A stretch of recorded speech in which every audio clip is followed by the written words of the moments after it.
जो श्री भरतलाल जी के 1000 नाम लिख करके अपनी रसोई में लगा देते हैं, उनकी रसोई में कभी अन्न की कमी नहीं आती।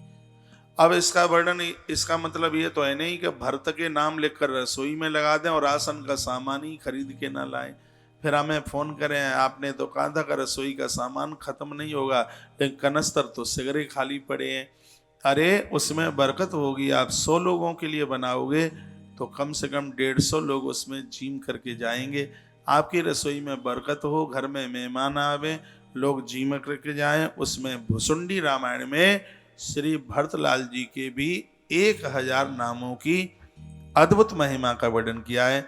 भरण, भरत, भरणात्मा, भरत का अर्थ है जो सबको जिमाने के बाद जीमता है, सबको भोजन का ख्याल रखता है, उसको भरत कहते हैं। परमात्मा के चरणों में जिसकी रति है, स्नेह प्रेम है, उसे भरत कहते हैं।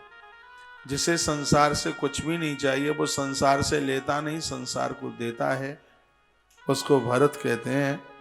भरतलाल जी सुंदर बहुत थे, कामदेव की तरह अति सुंदर थे, इसलिए उनका एक नाम कंदर्प है। धर्म है उनका नाम, स्वयं धर्म ही भरत के रूप में प्रकट हुआ है। 4 पुरुषार्थ है ना, धर्म अर्थ काम और मोक्ष।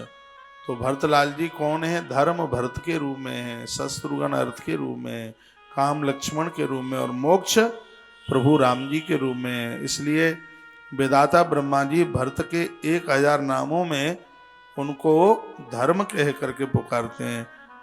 भरत को एक विष्णु के नाम से भी पुकारा है। कई ग्रंथों में ये लिखा है कि स्वयं भगवान विष्णु भरत बन करके आए। विष्णु का काम है भरण पोषण करना, इसलिए भरत जी का भी काम है भरण पोषण करना। भरत के जीवन में कुछ ऐसी विशेष बातें थी जो सबके जीवन में मिलती नहीं है। नित्य श्राद्ध तर्पण करना, महादेव का अभिषेक करना और ब्राह्मणों को भोजन कराना, ये श्री भरतलाल जी का कार्य ही है, रोज का है। मानस की चौपाई में भरतलाल जी को भरण पोषण करने वाला कहा।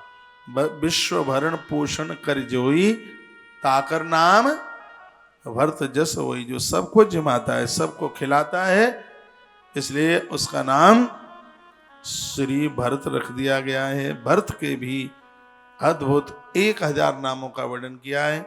जो भरत के 1000 नामों को बोलकर भंडारा चालू करते हैं, भैया उनकी रसोई में, उनके भंडारे में कभी भी कमी नहीं आ सकती।